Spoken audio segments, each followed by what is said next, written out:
I mean, this seems to me like the early stages of some seriously messed up shit.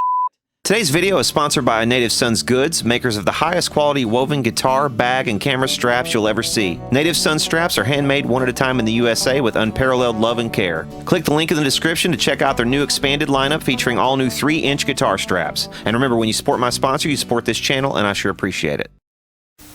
Hey y'all, it's Shed Post Friday. Hello boys, girls, and all you confused people besides. I'm Brad the Guitologist here, and it's time again for Shitpost Friday. Let's get into the news. First up, this Shitpost Friday and a follow-up to a video I did probably about a month ago. The BOAZ ONE Guitar will be on sale this month starting the 16th. So July 16th, you can go over to Indiegogo and you will be able to pre-order one of their BOAZ ONE guitars at 40% off. Now that's 40% off the $399 price that BOAZ was telling me he was going to sell these things for. So I think that comes out to about 240 or 250 bucks, something like that, which is just, it's an absolute no-brainer. You'd be stupid not to get in on the ground floor of this. And I just wish BOAZ all the best. Like I said in that video with BOAZ and with Morris, I think BOAZ is just a genius. I think his guitar is potentially revolutionary. If you have objections to the plastic, you know, he actually said that they're going to make these out of ocean plastic. So they're actually going to spend a little bit more in the manufacturing process to get certified ocean plastic that has been, you know, taken out of the ocean to recycle to make this guitar. So if you're into environmentalism, if you're into cleaning up the planet, if you're into having something that's unique, unlike anything else any of your guitar friends is going to have, you've got to check out the BOAZ ONE. You can actually go and pre-register to get on their email list, and that will entitle you to that 40% off. So definitely go and do that. I'll put the link down in the description. Okay, I thought this was highly interesting. Somebody sent this to me on my Facebook page, and I just couldn't resist. It says here that this rapper named Tiny Jag has pulled out of a Detroit music fest after learning that white people will pay a higher ticket price to get into the festival. The music festival meant to spotlight African-American talent is making national headlines for all the wrong reasons. There are complaints that ticket prices for the AfroFuture Fest are based on the buyer's race. The move causing one artist to pull out of the event. Fox News' Eric Erickson spoke with the organizers about why they did it. How does it make you feel? Disappointed, not fair, not equal. It's the reaction not only from some living in and near this Eastside Detroit neighborhood, but now across the country. After organizers of AfroFuture Fest, a grassroots music festival in August to benefit Detroit youth and uplift black children, came up with a ticket pricing model. Different prices for blacks and whites. That's just stupid. That's blatant discrimination. Come on. Initially, early bird tickets costing $10 for POC or people of color and $20 for non-POC, the group defining non-POC as white people. The early bird POC ticket, which is people of color ticket, was $10, while the early bird non-POC ticket was $20. I mean, what the fuck is, what in the fuck, what the hell? Is that really something that people are okay with doing? In 2019, we've actually gone backwards. I mean, seriously, this shit was, I thought, sorted out in the 60s. It's like, yeah, you can't do this. You can't charge people more for a product, or, you know, because of their skin color. You can't, you know, you can't run people out of your neighborhood because of their skin color. You can't say, hey, I'm going to charge you more for rent because of your skin color, or I'm going to charge you more for whatever, a haircut. I mean, dude, this is stupid.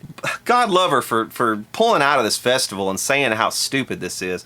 But see, the thing is, it took somebody who is, you know, she's half and half, so she's half white and half black, and she's like, hey, wait a minute, you guys are, you know, I'm on board with, like, raising people of color up and stuff and equality and all that, but this isn't about equality. This is like making one side better than the others or more preferential than, you know what I mean? It's just, This is crap.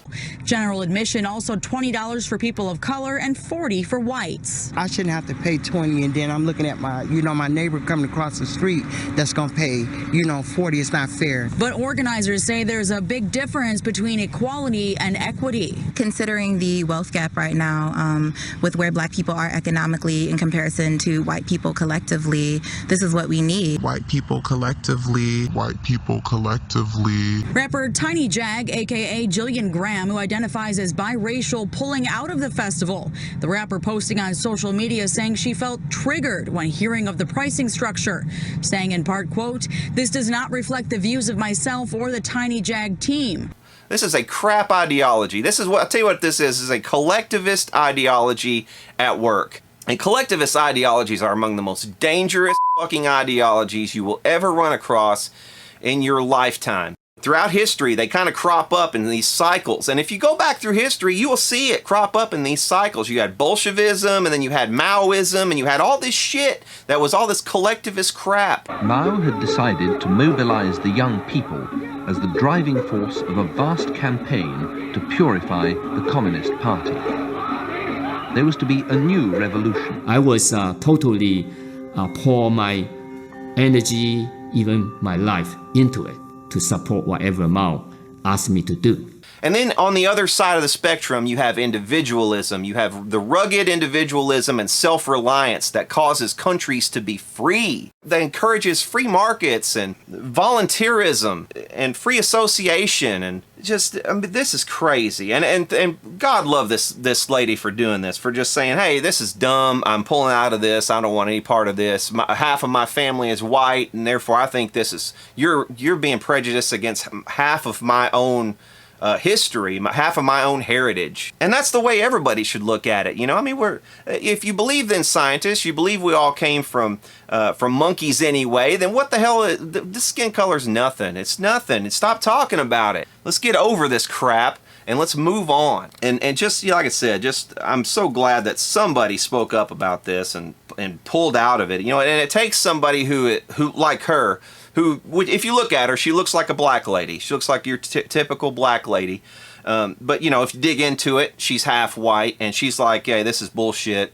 And she basically just took them to the cleaners on this.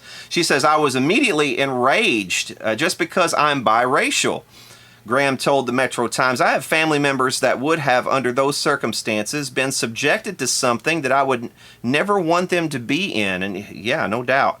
Especially not because of anything that I have going on. And dude, if this was the reverse scenario, I would be the first person to speak up and say, that's racist as shit. You know what I mean? And it shouldn't be that difficult, to be able to look at something like this and say, hey, this is about music. This is supposed to be about musicians, music, and the love for music and the love for each other and how music is universal. And you're wanting to split a music fest? You want to take something so pure as a music concert or music festival and just split it like that? You might as well give them different fucking water fountains while you're at it. Jag said it was hard to cancel the show and apologized to her fans.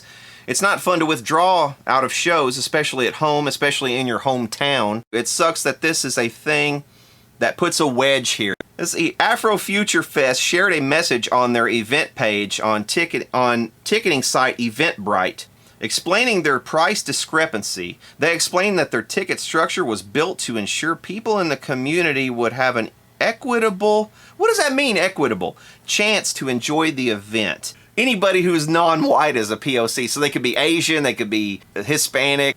First of all, how the fuck are you going to determine that? Whether somebody's a POC or not on Eventbrite, on the website. Are they just relying on the honor system, or do you have to send in a fucking picture of yourself and your family?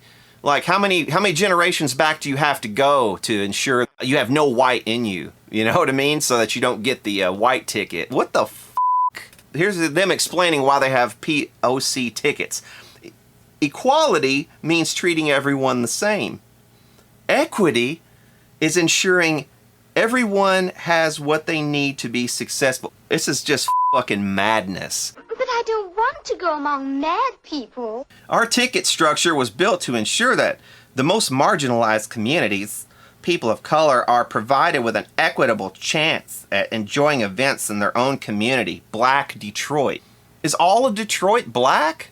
I didn't think that was the case. I mean, I know it's largely black, but is every person in Detroit black? Is every poor person in Detroit black? Affording joy and pleasure is unfortunately still a privilege in our society for POC, and we believe everyone should have access to receiving such. So joy and pleasure is something that they feel like white people have the gate keys. Give us the gate key. I have no gate key. You know, we're behind the walls of joy and pleasure. I fart in your general direction. In order to open these up, these guys have to charge less for a ticket or something.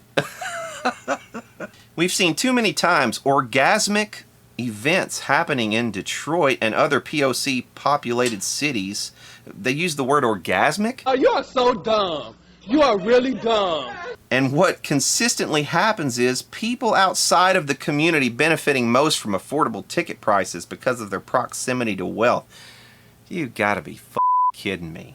This cycle disproportionately displaces black and brown people from enjoying entertainment in their own community. Why didn't you just charge $10 for everybody then? If that's your goal, then why not just charge $10 for everybody, and then you can claim true equality, and you won't, you know, you don't have to make some kind of statement like this. As an Afrofuturist youth-led initiative, the voices of our youth inform our resistance. Oh man, God. You guys don't read, do you?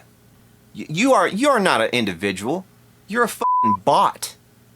So yeah, okay, so I'm sitting here editing this Shitpost Friday, and I saw some late breaking developments I should probably include.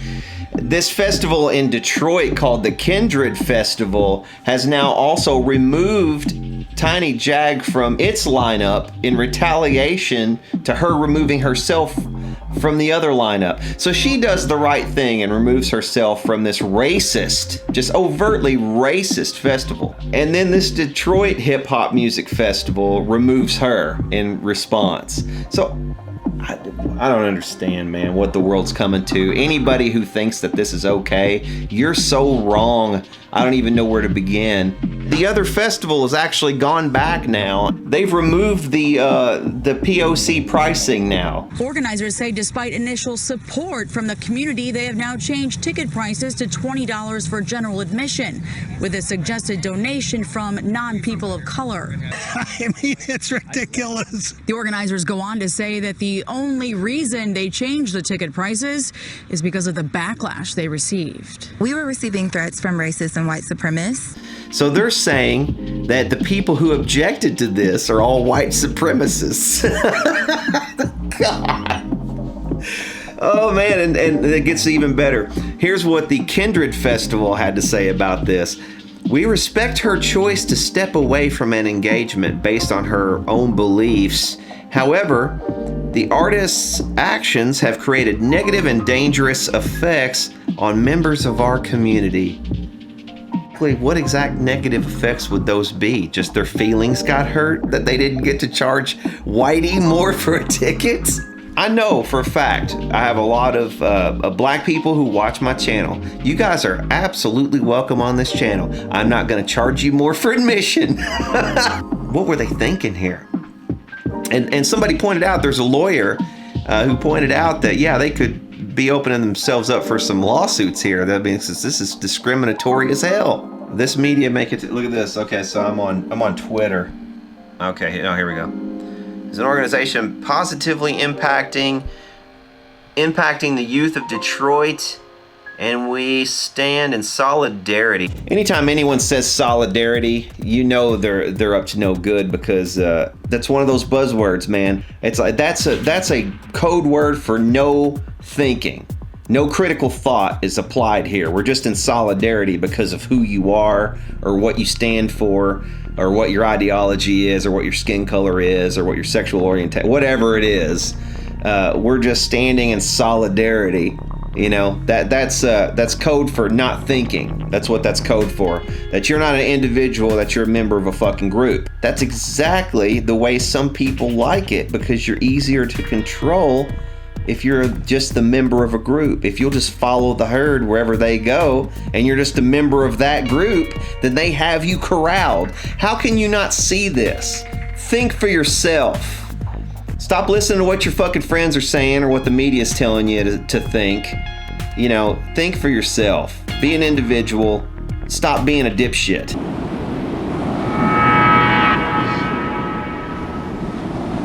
We are here doing what collectively we need to do, which is supporting equity and using AfroFuture's frameworks to move forward and do what we have to do for our people.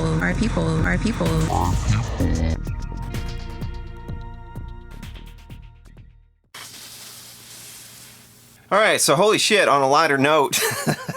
God. All right, let me try to bring myself back down. I think my blood pressure went up a few points. Quentin James, a lot of you guys probably know Quentin James. He pretty much camps on all the guitar. I don't see how he does it. I think there might be 3 or 4 different Quentin James, and he goes to all the different guitar channels, and he like comments everywhere. But dude sent me this on Facebook.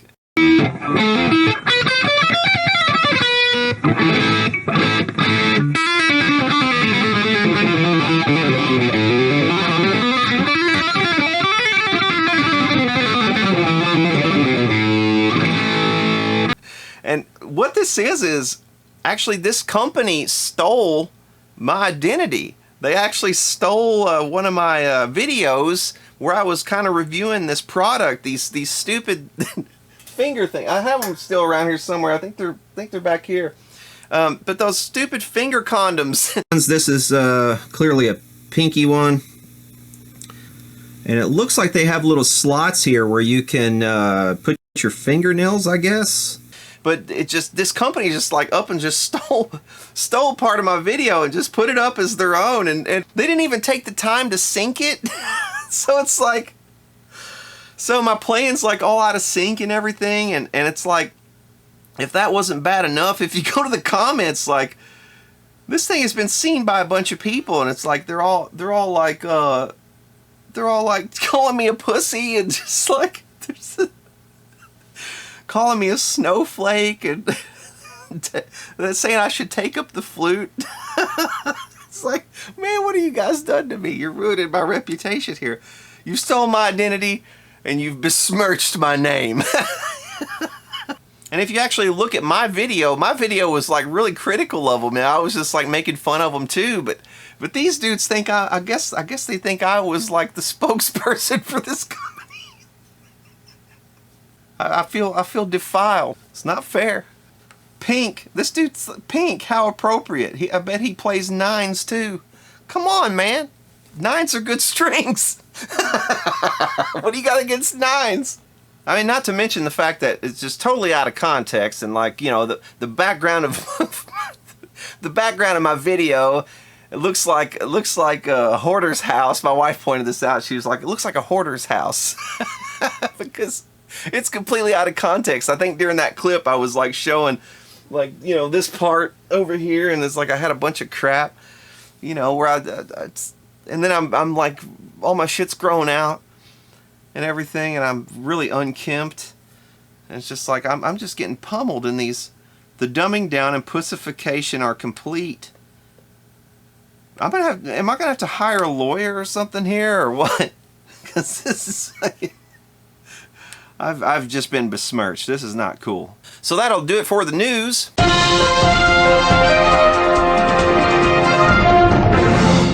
A lot of you guys might have seen the unusual video that I put up the other day about baseball bats, where I went down to Louisville Slugger and interviewed Bobby Hillerick, who is like the 5th generation owner, operator of Louisville Slugger. He's actually the head of manufacturing, which is pretty impressive. He's also the head of Future Products there.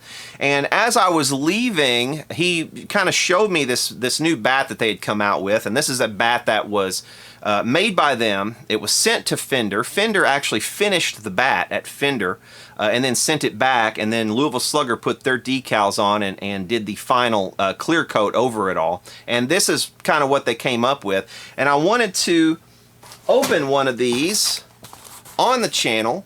I just got this in the mail today. I went I tracked this thing because I saw it, and I've been wanting a Louisville Slugger bat for a long time, something to display in the background of my videos, perhaps, or maybe hang upstairs on the wall. And you know, I've lived in Louisville since 2013 or 14. I think early 2014 I moved to Louisville.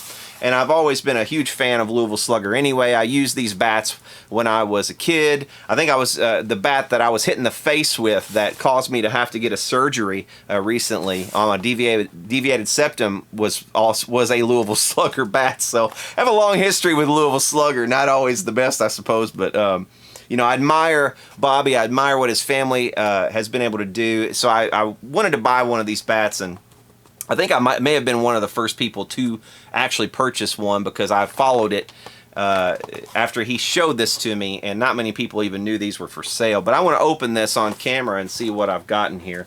It has a 042 here on the end. They only made 50 of these things, so it's very limited edition. Hopefully they gave me number 1, but 42 may actually also be like a stock number or something. They've got 042 on the end. That might actually be the serial number of this particular one. That's what I'm guessing. It is. This is number 42. I wish they'd given me a lower serial number, but that's okay. But here's what we've got. Check this out.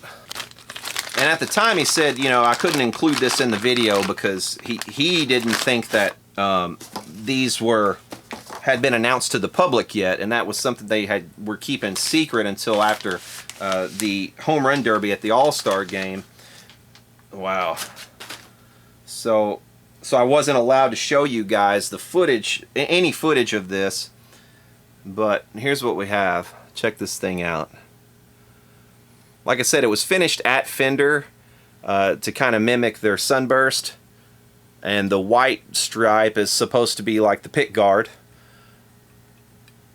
But then it was shipped back to Louisville Slugger where they put on their decals and finished over the top of it all. This is going to make a real cool sort of display piece. And the Supra is that's like the highest quality bat that Louisville Slugger makes. This is like a presentation piece. And I'm absolutely thrilled with it. They're not really cheap, but this was a splurge for me. I usually don't buy things like this really that are kind of made to be collector's items, but this was a bit of an exception. I wanted to commemorate the very cool day that I spent at Louisville Slugger and the very good time that I had talking to Bobby Hillerick, and you know, that was one of the favorite videos that I have probably ever made on this channel. And you know, wouldn't you know it, it doesn't get quite as many hits as some of the other ones that I don't like quite as much, but that's the way it goes. But I'm really proud of what I'd done, and wanted to commemorate that. And this is a very cool bat. It's not perfect. I can see a few finish runs here and there. There's a little finish run there, and there's a little bit of a scuff right there on the knob. But other than that, this thing looks beautiful, and I'm thrilled with it. And this is gonna meet anybody in the face if they try to break into my home. So bring it on. If you guys haven't seen that video yet, definitely go check that out. I'll put a card up here for you if you want to open it up in another window. Also, to round out this Shitpost Friday, I wanted to do some viewer mail openings, but you know, I've also got so many emails of technical nature, and you know, there are so many different ways I could take this Shitpost Friday because I'm just behind on everything. I didn't do a Shitpost Friday last week, so I need to open a lot of viewer mail. Also, like I said, I had a lot of tech questions, people asking stuff, and I thought maybe we could get to a couple of those over on channel 2 on another video. I've also got this amplifier here coming up, which is going to be in another video soon. I'm also going to Summer NAMM in, I guess, what is it, maybe a week or 10 days or something like that. So, you know, some of you guys might see me there, or you know, I don't know if I'm going to film very much there or what, but I just thought I would go because I was invited. TJ has an in with Kiesel Guitars, and they were kind enough to give me a badge. So I'm going to go there with a Kiesel badge. I don't know if they're going to want me to demo anything, or I hope not. But they did give me a badge to get in, so I thank them for that. But yeah, it should be fun. It's going to be my first NAMM experience. You know, I'm looking forward to it. It should be pretty cool. I've always kind of eschewed going to any NAMMs because, you know, I kind of always viewed it as just a crazy, like, Guitar Center on steroids, mainly. But I suppose it is kind of cool that you can, you know, you can interview or talk to people who are in the business and people who are, you know, some of the manufacturers and inventors of some of this technology. So that'll be cool. It will be different and cool to do that. The only thing is, like I said, a lot of the videos that come out of NAMMs anymore, there's just so many of them on YouTube. YouTube gets flooded with them. So it's not like, and I think as a consequence, the algorithm kind of just pushes all of them down to an equally bad level anymore. So it's almost a waste of time to try to film stuff there. But I am gonna probably try a little bit. So I don't know. We'll see what comes of that. All right, guys. So that's gonna do it for Shitpost Friday. I hope you've enjoyed this one. If you have, hit subscribe down below. Also hit the bell to receive all notifications. And also go over to channel 2 because I might put some stuff over on channel 2 if I don't have enough time to get it all into this video. I'll put some stuff over there as well. So anyway, we'll see y'all later.